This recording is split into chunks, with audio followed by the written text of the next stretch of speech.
결국은 문화, 역사, 신화 이런 것이 이혼된 것이고요. 그러니까 조선사 편수회라는 것은 마지막은 그런 식으로 일본의 한국인들이 깊어서 그러니까 우리는 원래 일본인이었다. 그것을 깨닫게 해준 그 일본 제국의 은혜를 갚겠다. 이런 식으로 하기 위한 모든 것을 치밀하게 계획했다. 그렇게 말씀드릴 수 있습니다. 예. 대륙 세력에게 대항하기 위해서는 일본만으로는 대단히 어려웠습니다. 한반도를 발판으로 해가지고 그 수비도 하고 또 대륙을 침략하기도 하고 그러기 위해서는 한반도가 완전히 그 일본화가 되어야만 그 일본의 야심을 그 관철시킬 수가 있었던 거죠. 그러기 위해서는 그냥 전체적으로 하는 것이 아니라 모든 면에서 문화적으로 그러니까 역사적으로 이게 무서운 부분인데요. 일창기를 더 선호하시는 분이 가끔 계시고 예. 그 대극기보다 예. 그런 것을 보면 일본의 그러한 일선 돈조론이라는 것은 지금까지도 힘을 좀 갖고 있구나라는 것을 좀 새삼스럽게 느끼기도 합니다. 일본은 그 고대로부터 강국이었다라는 그 개념을 만드는 것을 그 육군이 추진하고 있었습니다. 가야 집안 전체가 일본의 지배하에 있었다. 이것을 만들기 시작한 것이 바로 광해도 대왕비를 왜곡하는 작업을 통해서 3세기, 4세기에 굉장히 강한 외라는 나라가 존재했다라는 것을 만들기 위해서였다라고 할 수가 있습니다.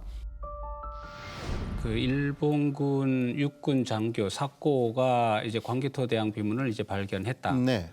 그러면 이제 아까 일본 서기에 간단하게 이제 그야말로 나와 있는 그 조그마한 내용을 이제 연결시키는데 그렇다면은 아무래도 이제 이 비문을 해석하는 데 있어 가지고 이 왜곡됐을 가능성이 상당히 높겠네요. 그러면. 네. 그래서 많은 학자분들이 이 부분을 연구를 했고요.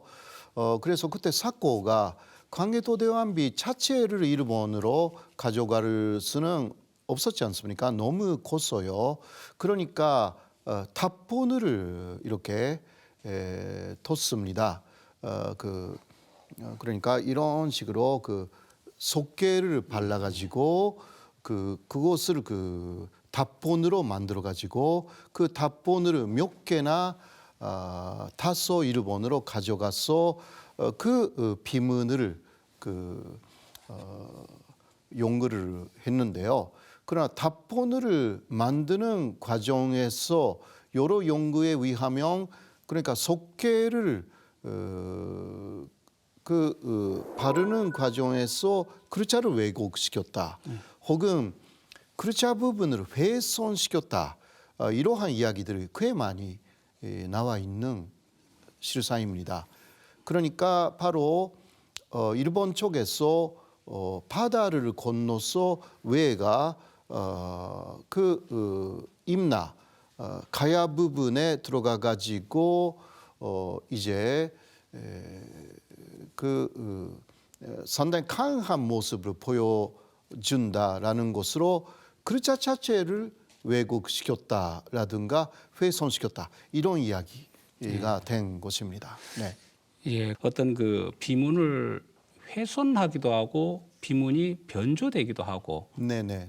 뭐 이제 해석 문제 자체보다도 오히려 그 전에 그런 문제들이 많이 좀 제기되는 내용이 같습니다. 혹시 그 내용에 대해서 네, 제가 전문가는 아니기 때문에 그 부분은 상세하게는 뭐라고 말하기가 좀 어려운데요. 그러나 그 답본을 굉장히 많이 수집하신 이진희 교수님, 이진희 교수님 직접 제가 살아 계셨을 때 만나서 이야기 나눈 적이 있습니다. 근데 그분이 말하기는 결국은 모든 결과적으로 자신이 주장하고 있는 것을 오히려 중국 쪽에서도 인정한 셈이 됐다. 이런 말씀을 하셨거든요. 그러니까 핵심은 바로 일본 육군이 예. 이 광해도 대왕비를 활용하여서 일본이라는 나라가 고대로부터 간대국이었다. 예. 특히 군사적으로 강했고 임나 일본부가 조그만 콧물이라는 거 아니라 예. 바로 가야 집안 전체였다라는 것을 만들기 위한 작업을 했다라는 게 핵심이거든요. 네. 그런 식으로 이해해 주시면 좋을 것 예. 같습니다. 네. 예, 역사를 왜곡하는데 이걸 완전히 최대한 활용을 했다. 네. 예, 뭐 이렇게 보면 될 것 같고, 근데 일본의 연구들이 보면 교수님 말씀해 주셨듯이 이게 학자들이 진행한 게 아니고 전부 다 이제 그 군대에서 진행을 하지 네, 않습니까? 네. 그렇게 되면은 아무래도 그게 정치적인 의도를 갖고 있는 것처럼 보이고 학문적인 신뢰도라는 거는 떨어질 수밖에 없을 것 같습니다. 네. 그리고 이 임나일본부의 어떤 근거를 활용하는 게 이 광개토 대왕 비문만이 아니고 칠지도도 있죠. 예, 맞습니다. 지르치도도요. 지르치도에 그 어떤 비문이 있지 않습니까? 이것을 그대로 해석을 하면 백제 왕이 일본 왕에게 이것을 하사한 것으로 되어 있지 않습니까? 이거는 그 왜곡하기가 상당히 어려운 내용입니다. 이것은 그러니까 백제하고 당시 일본의 관계가 그대로 드러나는데요.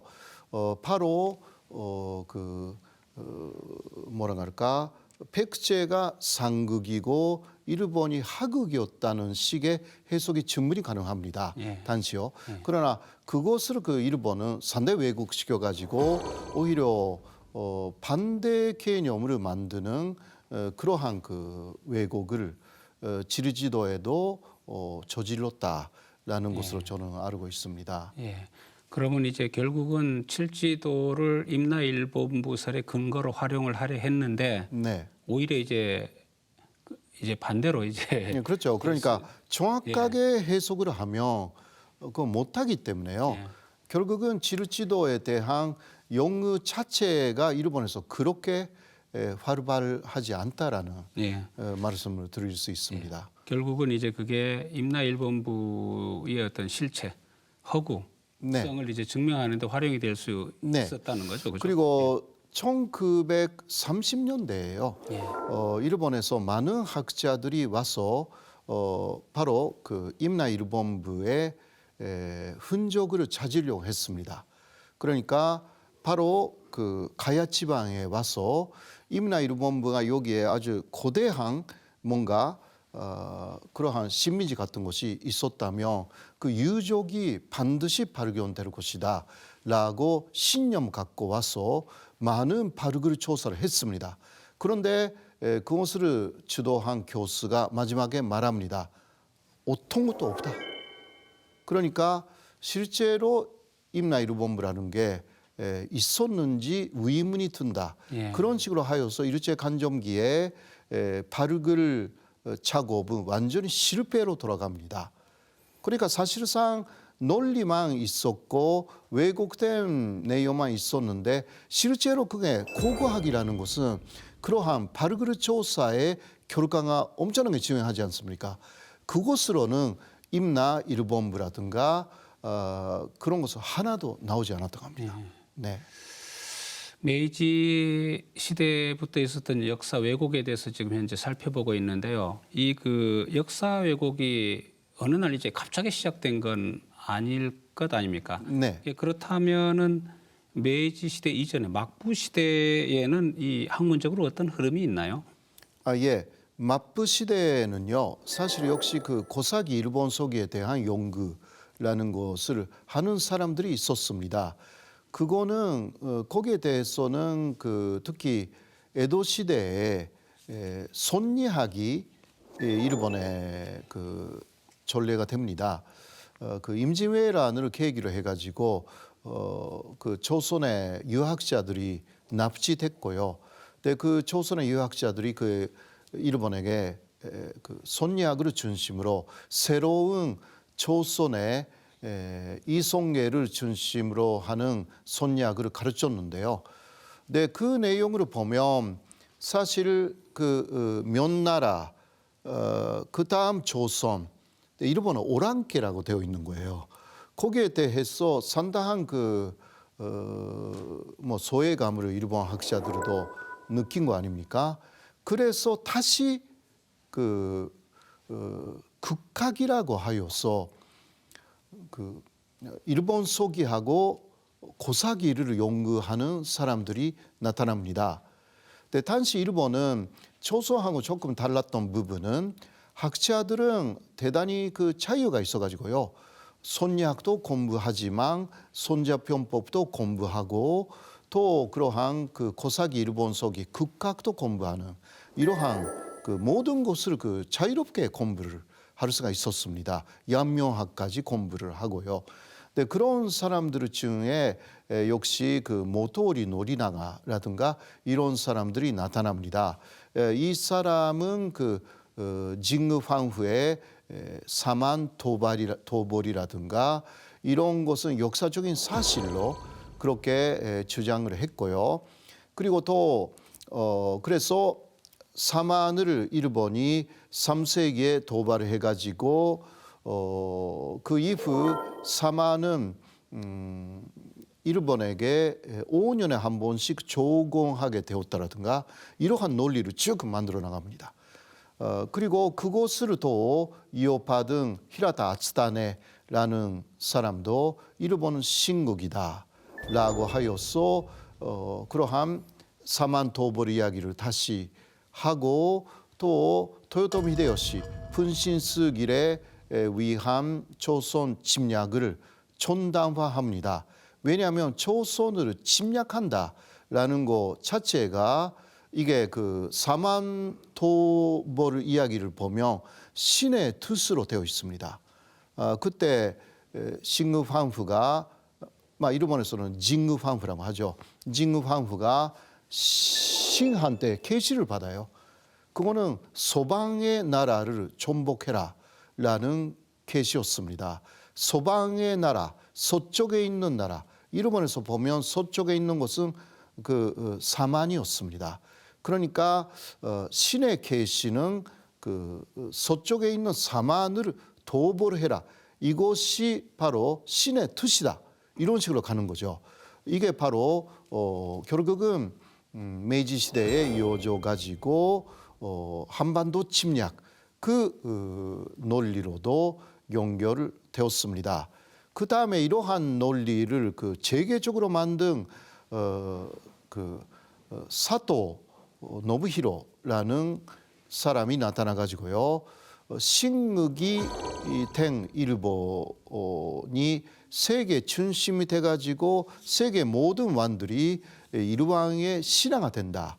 그러니까 한반도를 중심으로 한반도를 발판으로 그 이후에 일본이 실제로 침략하지 않습니까? 그 침략하는 나라를 하나하나 말하면서 먼저 약한 조선부터 공략해가지고 만주, 중국, 동남아 모두 일본의 신하로 만들어야 한다. 이런 이야기를 만들어 나가고요. 이게 기초에 있는 것은 그러니까 극학입니다. 고사기 일본 서기가 그렇게 기초를 치고 거기에 요시다 쇼인이라는 사람이 모든 것을 수용하면서 나타나고 이 요시다 쇼인의 제자들이 메이지 유신을 성공시켜서 메이지 일본을 만들게 됐습니다. 예. 그런 식으로 연결되는데요. 예. 그러니까 신화의 세계였던 것이 결국은 그때도 마지막은 정치적 군사적으로 실현이 되는 것입니다. 이게 일본의 상당히 특이한 내용이다라고 할 수 있습니다. 예, 도요토미 히데요시를 이제 그 망하게 한 도쿠가와 이에야스가 세운 에도 막부에서 이제 국학이 발생했다라는 네. 건 어떻게 본다면 상당히 그 아이러니한 일인 것 같은데, 왜냐하면 이 국학이라는 게 결국은 나중에 되면 이제 일본의 어떤 그 군국주의의 어떤 뿌리가 되고 있고, 그게 아까 이제 말씀해 주셨던 이제 일본 서기와 고사기에 대한 어떻게 보면 상당히 좀 무비판적인, 뭐 교수님은 자유로운 연구라 하셨는데 무비판적인 연구가 진행이 되다 보니까 이 삼한정벌이라든가 아니면 아까 신공항우 이런 내용들이 이제 임진왜란 조선 그 침략이라든가 이런 모든 걸로 이제 연결시켜버리는 연결시키는 좀 버릇이 있는 것 같아요, 일본 예. 사람들이. 그러니까 옛날에 이런 게 예. 있었으니까 이것이 전당화가 된다. 예. 실제 역사하고 옛날에 그 있지도 않았던 그 신화. 예. 그러니까 그 3세기, 2세기, 3세기는 일본은 사실 그 실제로는 신라를 많이 침략했습니다. 예. 이거는 빈번하게 이제 빈번하게 제가 그것을 몇 번 정도 침략했나라는 것을 삼국사기에 나오니까 그것을 카운트를 했어요. 그런데 30번 정도 침략하더라고요. 그러나 결국은 성공을 못했습니다. 예, 신라가 다 막아냈어요. 예. 네, 그러니까 일본으로서는 신라를 그러니까 그게 고대 일본인데. 신라를 도벌하고 싶다라는 그 욕망이 좀 있었던 것 같아요. 그것이 그러니까 사만 도벌이라는 하나의 신화를 만들어냈다라고 저는 보고 있습니다. 먼저 일본이 그러니까 폐해를 굉장히 많은 폐해를 다 가지고 신공황후가 서쪽으로 갑니다. 그렇게 하여서 득을 칩니다. 득을 치면 그 다음에 어떻게 되냐고 하면 이거 상당히 만화예요. 만화칙인데 동해의 파도가 엄청나게 일어납니다. 그 파도가 신라를 덮칩니다. 그렇게 해서 신라의 왕이 항복을 하는데요. 동쪽에서 천황이라는 신의 왕이 왔다. 그러니까 우리는 이 신의 왕을 받들어야 한다라고 하여서 거기에 또 고구려하고 백제도 달아가서 5년에 한 번씩 조공하게 됐다. 이게 사만토불 이야기인데요. 이거는 처음부터 끝까지 만화예요. 있을 수가 없는 그 내용인데 그것을 또 일본 당시에 에도 시대 사람들은 역사적인 사실로 그냥 받아들입니다. 당시는 역사학이라는 게 사실 없었잖아요. 비판적인 역사학이 없어가지고 결국은 일본이 또 서양의 그러한 역사학을 또 도입하기 훨씬 이전이었기 때문에 모든 것을 역사적인 사실로 보고 그것을 또 전당화 논리로 계속 이용을 했다. 그렇게 알 수가 있습니다. 그런데 사실 이 국학이 만들어진 에도 막부는 조선과 사이는 상당히 좋았지 않습니까? 네, 맞습니다. 조선 통신사도 보내고 교류가 상당히 활발했지 않습니까? 맞습니다. 네, 그런데요. 에도 시대의 하나의 약점은 모든 한문을 자유화했다라는 부분입니다. 그리고 또 역시 일본의 선리학이 전달되기는 했지만 그거하고 신도가 상당히 결합됩니다. 학자들이 옛날부터 있었던 일본의 신도하고 선리학을 결합시켜 버려요. 그래서 어떻게 되냐고 하면 일본의 일왕은 바로 유교 선리학에서 보는 나라의 아버지다. 이런 식으로 갑니다. 그러니까 일왕을 받들어서 일왕의 뜻에 따라야 하는 것이 일본 국민들의 이게 사명이다라는 것을 에도 막부의 바로 친척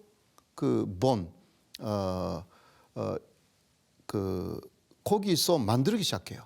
이건 대일본사를 만드는 작업이었는데, 그러니까 에도 막부의 친척에서 그런 거 만들어 버리기 때문에 이게 그 거기에 코사기 일본 서기에 또 개념들이 들어가기 시작합니다. 결국은 또 마지막에 어떻게 됐냐고 하면 조선통신사가 일본에 오지 않습니까? 그 조선통신사는 그 사만토벌로 인해서 일본에게 조공해야 되는 사람들이 오는 곳이다. 이러한 이야기가 쫙 퍼졌어요. 그리고 에도마프 장군은 그러한 이야기가 퍼졌다라는 것을 알고 있었는지 그거는 모릅니다. 그러나 거기에 대해서는 뭔가 그것을 통제하거나 이런 거 하지 않았거든요. 그래서 어떻게 됐냐고 하면 아까 요시다 쇼인 이야기를 했지 않습니까? 초슈, 현재 야마구치 현의 요시다 쇼인은 조선통신사는 조gon사다. 이 이야기를 갖다가 제자들에게 쭉 가르쳤어요. 그 제자 중에는 이토 히로부미도 있었던 거죠. 네, 그러니까 조공해야 되는 조선이 마지막은 20년, 30년 또 일본에 조선 통신사가 오지 않았거든요. 그때 요시다 쇼인이 말합니다. 조공해야 되는데 오지 않는 조선은 괘씸하다. 그러니까 토벌해야 된다. 다시 이런 식으로 말합니다. 이것을 실종한 사람이 제자 중 한 사람 기도 타카요시가 강화도 사건을 일으키는 것입니다. 이렇게 하여서 기도 타카요시는 또 심하게 이렇게까지 이야기를 했어요. 대마도에 속하는 게 조선이다. 말이 됩니까? 대마도에 속하는 게 조선이래요. 그러니까 대마도를 통해서 조선 통신사가 왔지 않습니까? 그러한 아주 그 환단무계한 것을 믿고 있는 사람들이 메이지 유신을 일으킨 것입니다. 그래서 결국은 메이지 유신 이후에 그 조선을 다시 침략하자라는, 그러니까 말을 듣지 않는 조선을 그 도벌해야 된다. 이게 청한론으로 그 연결되는 내용이 됩니다. 예. 이제 그 막부 시대를 거치고 메이지 시대로 이제 접어드는데 우리가 이제 막부 시대 하나만 조금 그 여쭤보고 싶은 게 아무래도 이제 막부 시대는 이제 왕이라는 것은 거의 뭐 상징적이고 그 쇼군하고 맞습니다. 다이묘 중심인데 네. 이게 국학이 나오면서 예. 일왕 중심의 네네. 이제 일본이 맞습니다. 만들어지지 않습니까? 이게 예. 상당히 좀 아이러니한 그런 예. 그 모습을 띠는데 네. 우리는 뭐 일왕이라고 일단 부릅니다만은 일본 내에서는 천왕이라고 하지 네네. 않습니까?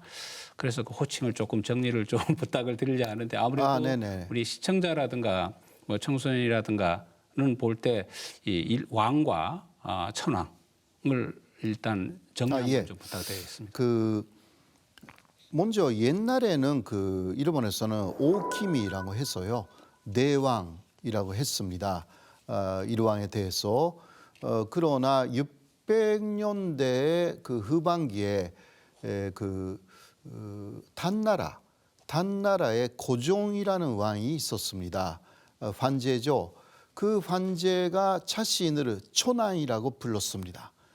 그때 일본의 그 덴무 왕이 우리도 초난이라는 칭호를 쓰자 이런 식으로 결심해가지고 덴무 왕이 덴무 초난이라고 그렇게 중국의 고종이 썼던 초난이라는 칭호를 일본에서 사용합니다. 그런데 중국에서는 그 단나라의 고종만 그 초난이라는 칭호를 썼고 이후는 다시 황제로 돌아갔습니다. 그러나 일본은 그대로 초난이라는 칭호를 그 이후 계속 쓰게 된 것입니다. 네, 그러나 그 마프 시대가 돼가지고요. 그러니까 1192년에 가마쿠라 마프가 만들어져 가지고 이제 무사의 지위가 높아져 가지고 왕가, 초난가, 왕가하고 이제 대립적인 관계가 됩니다. 근데 그 다음 1336년부터 시작되는 그 무로마치 마프 때는 그 관계가 역전이 됩니다. 사무라이 무사가 위에 가가지고 왕가를 완전 지배를 합니다. 이 구조가 쭉 갑니다. 일단 면목상 왕이 있다 하더라도 죽이지도 않고 그냥 왕이 있었습니다. 왜냐하면 사무라이들이 왕의 혈통으로 일왕의 혈통으로 나왔기 때문에 죽이지는 않았거든요. 그러나 계속 지배하에 두었어요. 근데 그게 에도 시대 말기까지 가는데 아까 말씀하신 극학이라는 곳으로 특히 에도마프의 친척이었던 폰에서 일본사를 만들어 가지고 일왕이라는 가치를 높입니다. 그렇게 하여서 에도마프의 마르미가 되면요, 이제 그 왕위의 가치라는 것을 느끼는 무사들이 많아지고 있었습니다.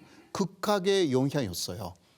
근데 그 중심에 초슈, 요시라 쇼인이라든가 이런 사람들이 있어가지고 마침 미국에서 배가 와가지고 그것을 일본 에도마프가 받아들여가지고 개국을 해버린 것입니다.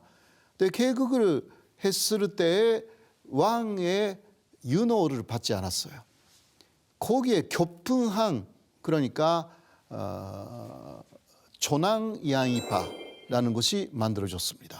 왕을 존경하여서 이족을 물리치자. 이족은 그때 서양이었는데요. 이 사람들이 왕을 받들어서 이제 장군이라는 것은 그 아래에 있는데 너무 오래 기간 왕을 무시를 했다. 이렇게 하여서 메이지 유신을 일으키는 것입니다. 왕 중심의 새로운 일본을 만들자. 이게 요시라 쇼인이라든가 그런 사람들을 중심으로 이제 메이지 유신이 만들어져 가지고 결국은 메이지 신촌부가 만들어졌는데요. 메이지 신촌부는 장군 중심이었던 에도마프를 무너뜨리고 이제 일왕 중심의 중앙 집권제로, 그때까지는 장군이 있었다 하더라도 느슨한 봉건제였는데 이것을 중앙 집권으로 만듭니다.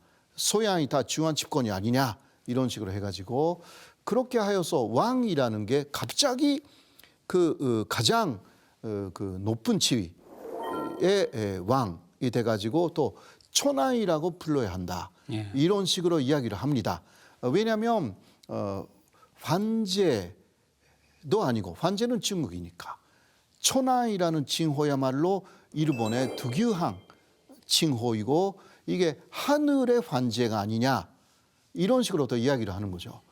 또 왕이라고 하면 이것은 황제 아래에 있는 게 왕들이기 때문에 그것보다 높은 지위에 있다라는 것으로 천황이라는 칭호를 쓰자. 확정이 되죠. 그리고 탄신은요, 일본은 임진왜란 때 중국하고 싸웠기 때문에 중국하고의 관계는 끊어진 채 쭉 에도 시대가 있었어요. 그러니까 중국의 황제가 있는 가운데서 또 하나의 황제를 세우자. 이게 천황이라는 개념으로 됩니다. 근데 거기에 대해서 조선은 왕이다 라고 하여서 조선에 대해서 오히려 일본이 상국이다 라는 개념으로 만들어 나갑니다. 이렇게 하여서 조선에 대한 역사 왜곡이라든가 모든 것이 구조적으로도 만들어지는 하나의 계기가 되는데요. 또 고사기 일본 소기에서 천황은 신이다 이렇게 있지 않습니까? 신의 후손이다. 하늘에서 내려온 사람들의 후손이 일왕이다.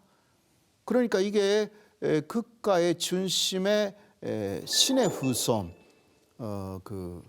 천황, 일왕이라는 것을 삼는 것이 이게 굉장히 일본을 통치하는 데 좋다. 서양은 기독교 중심으로 하고 있는 거 아니냐. 일본도 일본 종교, 바로 신도를 중심으로 강력한 나라를 만들자 이런 식으로 갔던 게 메이지 시대의 시작이었습니다. 예, 존황 양이 그죠 선호조이하고 네. 이제 신도 국교화 이제 정책을 통해서 이제 천황 중심의 이제 나라를 이제 만들어 가는데 아무래도 이게 이 천황이라는 건 그 교수님 말씀을 듣게 된다면 그냥 한마디로 하면은 이제 일본이 주변에서 거의 이제 중심으로 이제 나가는 그런 어떻게 보면 또 하나의 역사 왜곡으로 역사 왜곡이죠. 할 수가 있을 것 같아요. 예, 조금 말씀드리면요. 그래서 그 야마가 소코라는 사람이 이 에도 시대에 있었습니다. 에도 시대 600년대 중반에 태어난 사람인데요. 이 사람이 현재 일본 극우의 시조로 그렇게 그 주대되고 있는 사람인데 이 사람 어떤 말을 했냐고 하면 일본이야말로 중국이다 이렇게 말했습니다. 이유는 조선이나 중국은 완조가 바뀌었다. 일본은 완조가 바뀌지 않았다. 그러니까 문화로서는 그 조선이나 중국의 문화를 쭉 받았기 때문에 일본은 문화적인 중심이라고 말할 수는 없지만 전체적으로 가장 안전되어 있는 사실상 아시아의 중국 중심은 일본이다라고 하여서 중국은 옆에 있는 중국이 아니다. 일본이야말로 중국이다라는 말을 시작해가지고 이게 일본형 그 화이관이라고 해서요. 일본이 화다, 주변이 이족이다라는 일본형 화이관을 그때부터 만들기 시작해요. 예.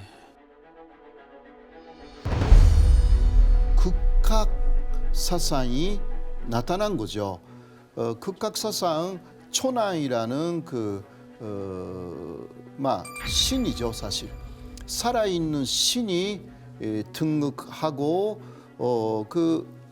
고사기 일본 속의 역사가 실제 역사가 되는 그리고 조선은 일본에게 조공해야 되는 그러한 조공극이었던 역사를 믿고 있는 사람들이 이제 정치의 중심에 서게 됐습니다. 군사적으로나 정치적으로나 모든 것이 극각 또 신도 이런 것을 중심으로 이념을 재존립합니다. 강화도 조약을 맺을 때 그 첫 번째 제1조가 조선은 자주지방 뜻은 조선은 자주의 나라다 이렇게 만들었습니다. 자유의 나라다 쉽게 말하면 그거는 중국의 영향하에 있는 것이 아니다라는 것을 인정하게 한 것입니다. 자유의 나라가 된 조선은 이제 일본하고 함께 가자라고 하여서 결국은 일본 지배하에 드는 청일 전쟁을 일으키고 로일 전쟁을 일으키고 울사 누기약을 강요하고 결국은 한일 병합까지 가는 길이 열렸던 것입니다. 예.